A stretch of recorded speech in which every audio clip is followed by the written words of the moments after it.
Imagine this. The best pasta sauce you have ever tasted sits abandoned on a plate. Wasted sauce.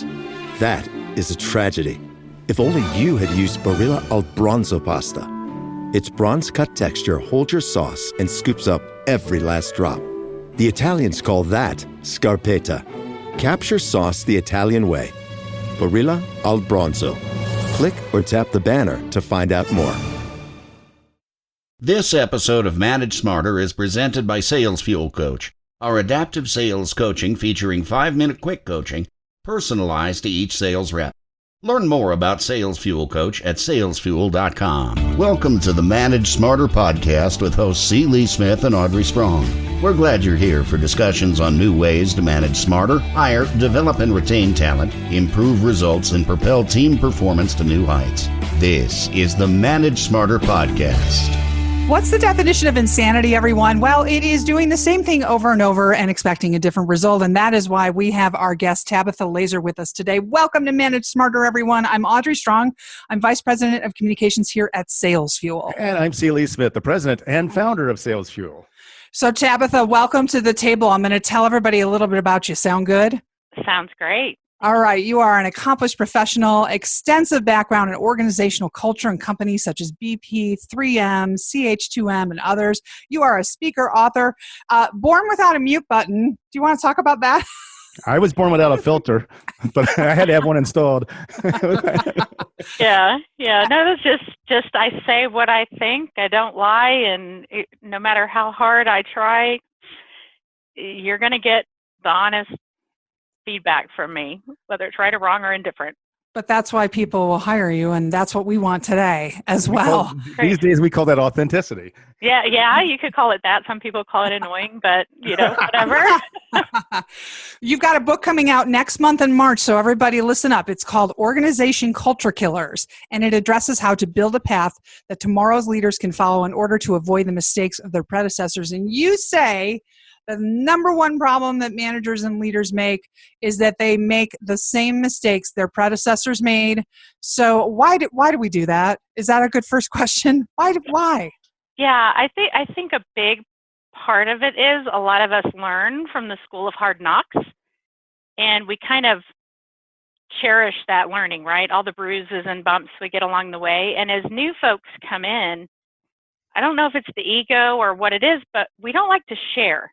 Right? We don't like to share that information. Maybe it's because as we grew up, we learned nobody listens the first time they have to learn for themselves. But by not sharing that, what's happening is our new leaders are coming in, making the same mistakes.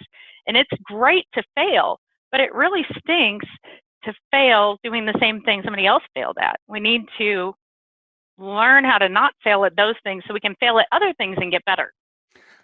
I know that when new managers come in, normally the first thing that they want to do is look at everything that their predecessor did and do things differently. In some cases, do the opposite.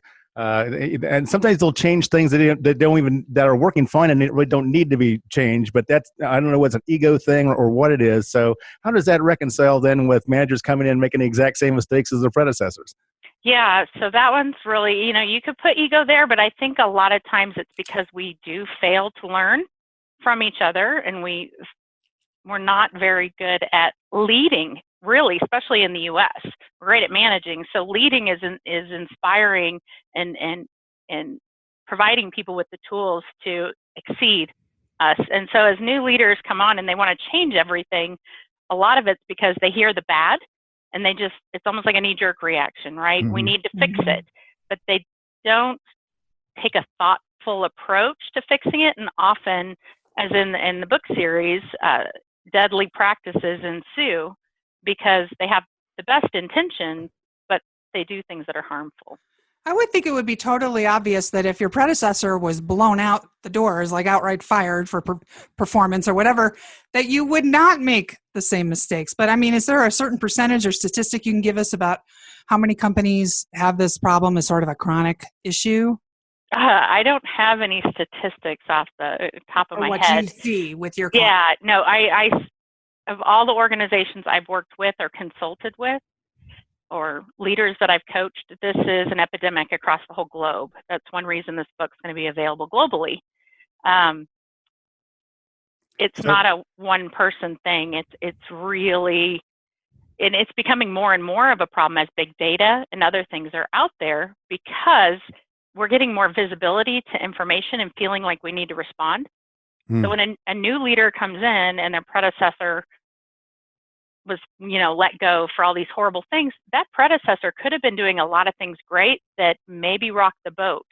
And if you don't fully understand what they were doing, what was working, why they were let go, and what wasn't working, then again, you're liable. You're potentially going to make the same mistakes they did. So in a would you different way. recommend then for a new leader, a new manager that's coming into a role to, maybe take a period of time when they first get started to not make any changes, just so they listen, they learn, and they understand first? But because it seems to me that a lot of new managers, when they come into the jobs, they feel compelled almost to put their stamp on things immediately. And I'm not so sure that's the best move.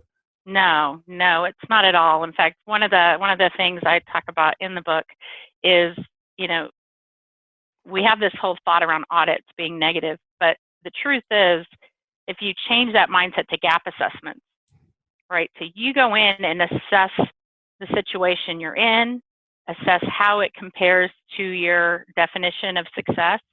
Do you even define success, what that is for you and the organization? And you do that gap assessment in a positive way, that will help you understand where your risks are, where your efforts need to be, where you need to prioritize, where you need to put resources. And we don't do that, right? New leaders come in, they have their ideas, they just jump because they're being pressured to make changes quickly. And that goes to the senior leadership, to where we need to be able to do those gap assessments. And then we also need to be able to hook up with mentors that can help us, no matter what level you're at. Even C-suite folks need mentors. And the day they don't is the day they start sending text messages and different social media posts that aren't appropriate, right? They need somebody to bounce ideas off of and help make sure they stay on a good path. How you? I had written down gap assessment in my notes for show prep. You do gap assessments for your clients. What's a typical one in terms of time commitment for a new leader coming in? It really depends on what level they're at and what their scope is. So if they're a small organization, I'd recommend the OPALS, the Operating and Performing All-Inclusive Leadership System gap assessment from a high level, just to see what's there and where their gaps are, because what they're told isn't necessarily what's true. If they're a large organization trying to get a feel for what's going on actually in the field versus what they're told at corporate, you'd want a more comprehensive gap assessment. And I also recommend putting culture assessments in with that, because there you'll see clearly where the system issues are up at the top level versus at the bottom. And we're quick to point the finger at it's the employee's fault, it's the manager's fault. An example, Texas City, I mean, they let go before BP sold it off.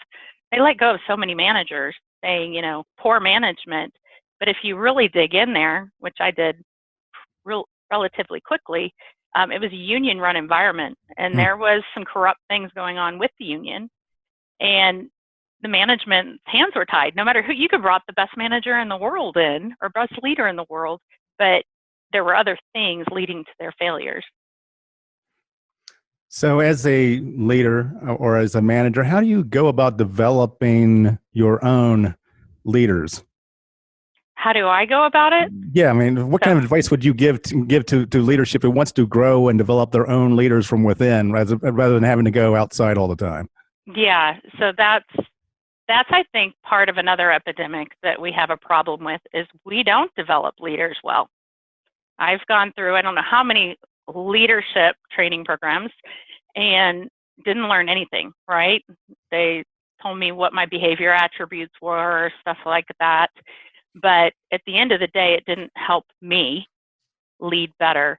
And as I've looked into it more, we don't.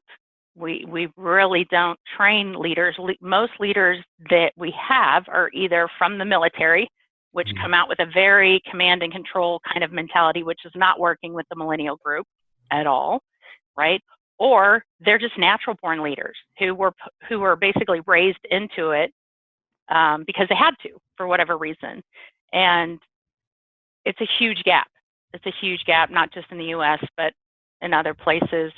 And that's one reason I'm developing the book series. As I was putting it together, I was interviewing CEOs, government leaders, subject matter experts from around the world, and time again, they would say things like, "I can't believe this hasn't been done yet." Oh my gosh, it's so needed. Initially, I was making it for existing leaders and learned, a lot of them are already set in their ways. Mm-hmm. But the future leaders have a huge opportunity to come in with the toolbox and be able to hit the ground running faster, which will make the companies more successful, or government organizations more successful. And it'll build a better future. Who have you interviewed that's doing it right? Who have I interviewed that's doing it right? That is a great question. I can say from my experience, when I worked with 3M, it was my first real job out of college. And sure, they had lots of problems and deadly practices in play, but one thing they did well was develop their people. So they took the time initially, every single employee went through it, like I believe it was a 2-week orientation, not just filling out paperwork, but learning what the expectations were for success, what you were expected to do. And then they also had a multi-month program where you did hands-on in different departments, depending on your roles. And they really fostered a good culture. They focused on the people and the culture. And that was before, I'm not going to age myself here, but that was before culture was even like a buzzword. So I think that's why I've been so successful, is because I had that early on. And I'd had experiences before that to know, wow, this is way better. And then I was able to go forward and see that many did not. So I can't say I've seen many do it well. A lot of them tout that they do it well. We're the best at this. We have the best culture. But when you dig into it and assess it, you'll find so many deadly practices at play that it's really just a ticking time bomb. What you referenced not to kill company culture. So if you come in and you're new and don't blow it up, but what are some best practices to gently modify it that might help you avoid repeating mistakes? Yeah. So again, start with a gap assessment, right? Okay. Do a culture assessment. And when I say that, I don't want to offend anybody who has these programs, but the online culture assessments that we do now are not the best tools, because they remove the person from the process, and we're people and we need relationships. So when you're doing a culture assessment, that hands-on, face-to-face approach, one, it's more honest, and two, any online thing, people feel like, I've got an IP address, they can track me. I can't put the real honest truth, right? So going in, gap assessing, understanding your culture, then you know where your gaps are, looking at the risks to the business, and sitting down and really thinking through a balanced approach for your business plan. And that again goes with governments as well, right? As we get senators and governors and et cetera in those roles, they really need to take the time to understand what they're walking into. And that's something I practice, actually. When I start somewhere, I spend a couple months actually just learning what are the expectations. A lot of times they're not clear at all. I spend months just trying to figure out what they are. What are those expectations? What's really being done? Where can I add the most impact to help the organization succeed? We've referenced repeating the same mistakes over and over again. So what mistakes do you see are remade most commonly in your work? Oh, I don't even know where to start. Like with the books, I originally started I was going to write one book, and then I started pulling all my notes together, and it was going to be the largest. Then it was a trilogy, and now it's a series. Right. Like Star Wars, it'll go on forever. Yes. Right. It's like The Stand. It would put The Stand to shame. Yeah. Even, oh, wait, yeah. Tabitha, you're our only hope. I love it. Can I quote you on that? No. Yeah, a lightsaber in a robe on the next book cover. Yeah. I got another story on that. I actually did that with my culture Come on. once and made them all the Jedis and training with the managers that didn't have leadership skills. And I gave them all Jedi bodies. It was fun. Oh. So kind of tied in there. But yeah, so what are the most common, sorry, I got derailed. Most just a common couple. mistakes that get remade by managers. The absolute most common mistakes I see are that they don't clearly define their expectations and they change their mind. So that flavor of the day, right? We let ourselves be influenced by external powers that be versus sticking to what our expectations are and how we're going to go to get there. And a lot of folks, they fail once and they go, oh, it's horrible. Let's do something different. Versus So small sample size, yeah. Yeah, instead of looking at it failed, why did it fail? How can we do it better, right? Mm-hmm.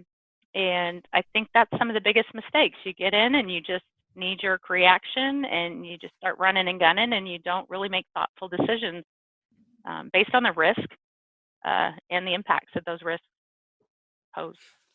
Yeah. I have a question about the culture check. Because if Lee hauled me into a conference room and said, all right, I want you to talk about our company culture. How do you feel about this? How do you feel about that? I feel like face to face, I might not be as transparent because I don't know. It would be awkward. And do you really find that that's a better way to go at it? Are people really brutally honest, like no mute button and no filtery? Oh, no, we're talking about that. No, they're not. And that's one reason there's so much leadership development we need to do, right? So actually educating our leaders how to do observations and coaching and listen, right? You'd be surprised how many times I go out, I'm a third party, but I'll go out and do a culture assessment and a gap assessment. And the first two, like if I go for a week to a site, the first 2 days, it's zip lip. Nobody's talking to me. Yeah, right. You say you're here and it's a positive thing and we've seen different. And it's not till I physically go out. Like I've climbed wind towers, 23 stories up and sat up there, by the way, with no restroom for women. There's holes for men, but no restrooms for women. And I sat up there and worked with them. And you'd be surprised how much honest feedback you get when you relate to folks and you're not constantly looking for the negative. Just like children, you need 5.9, I round up to 6 positives for every 1 negative. But what do we do in our lives? I mean, just what do we do? Let's see. One aw shit equals 10,000 attaboys. Yeah, right. You only remember the one aw shit and you never remember the compliments. Yeah. You focus on the negativity. But the aw shits, we give so much more. So that's why we focus on it. And that's why we seem to be in this downward cycle that's not getting better. And in order to get better, we have to recognize the problem or the elephant in the room for what it is and address it and start changing the way we approach people. Audits have to go away. I think audits should die. You mean like the annual performance review? I actually like performance reviews if they're based on leading indicators, which are things that I actually have control over. Yeah, when I have when I have a performance review that says you did awesome and you did these things and you rocked the world, and then I turn around and I get a meets expectations, I don't want to work for that company anymore. You've demotivated me. I have no value. I gave you all the gold I had and you gave me a bag of crap for it. So we demotivate our staff with things when we don't approach them the right way. How do you overcome people that say, "Oh, we've tried that before. They've asked us these questions. We've given them our feedback, and nothing ever seems to happen with it, or whatever. So I'm going to take my toys and go home." I mean, how do you overcome that to get people to open up to you again? Yeah, so I guess I've got the girl next door kind of vibe, but I'm just honest with them. I know this has been an issue. That's one reason I'm here. We're going to try to collect as much information as we can so we can convince them where resources need to be put. You know, if you have an issue and it's not an issue anywhere else, then maybe it is something we need to deal with on how can you impact. Maybe it's your issue. Yeah, but I mean, sometimes a lot of folks look and blame other people, including the line workers, right? When it's actually something they need to do something about. How do they change their world? And that's something along the journey, if in the book, when you read the journey I'm on to create cultures, build cultures of success, that's trying to motivate and inspire people to look in the mirror and stop blaming others and say, how can I make an impact? What can I do? Instead of pointing fingers saying, you need to do this and you need to do that and you need to do this, what can I do differently to actually make a difference? It's a heck of a lot easier to change ourselves than it is to try to change other people's minds and other people's behavior. Yeah, exactly. So your website is TA Laser, it's like laser beam. I know you probably get that all the time. TALaser.com with Lee Smith sound effects inserted for your listening pleasure. Right. Yeah, laser with an S. People remember laser tag and try to do it with a Z. It's laser with an S. Pew, pew, pew. Okay. Twitter handle, Tabitha A. Laser. I have to ask as an A name, Audrey, what's your middle name? Anne. Oh, that's nice. Okay. Well, good. I was hoping you'd say Audrey, but yeah, that's good. So talk about, they can get the book and hire you for speaking or consulting. The website's excellent, so I encourage everybody to go there or tweet at Tabitha, and obviously you're on LinkedIn and Facebook as well. Yes. And what is the website address, Audrey? It's TALaser.com. Awesome. Yep. So, Tabitha, what a pleasure. Good luck with the book and everything, and food for thought for everyone. We're so glad you came on the show, and obviously the C-Suite Network is a great group of listeners as well. I'm sure they'll eat this up with a spoon. So, great. Well, thanks for having me. It was a great experience. Thank you, Tabitha. Thanks for listening. If you enjoyed the show, please rate and recommend on iTunes, Overcast, or wherever you get your podcasts. You can also get more great information at salesfuel.com.